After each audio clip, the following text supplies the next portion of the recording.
Hello guys, ang gagawin ko po dito sa DM7 ay maglalagay po tayo ng equalizer dito sa output ng ating pinaka main sa stereo A right channel. Ito 'yon.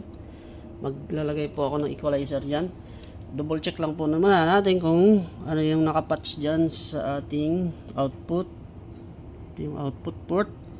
Sa output port, naglagay po ako ng XLR cable papunta sa amplifier dito sa Omni 16. Yan yung output natin, no? Stereo A right. So yan yung lalagyan natin ng equalizer.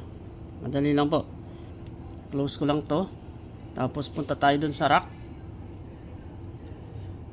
Tapos andito na, naka-view na yung ating equalizer, no? Meron po yan, premium, effects, tapos yung EQ. So sa EQ tayo, yun ang ating lalagyan, yung stereo A right. Check natin, click lang po yung ating input. Tapos mag-i-insert tayo, stereo, tama ito, insert. Ano po ba yung i-insert natin doon? A right. So ito. Okay, click nyo lang ho yan. Tapos yung kanyang out ay A right din dapat. A right.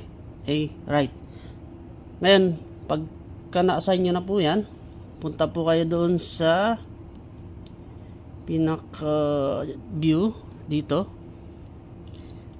Tapos andito yung ating in-insert, no? Para makita ho natin, i-click natin to. Ayun, lumabas na yung ating in-insert. Tapos kailangan nyo hong i-on yan para po mag-function. On. Try ho natin. Maglalagay lang ako ng music sa channel 2.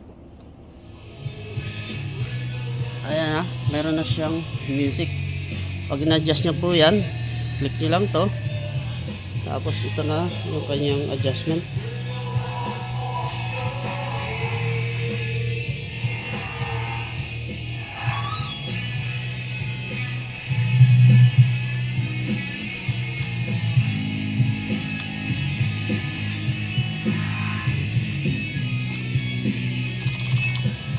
Ayan lang po, ganun lang kadali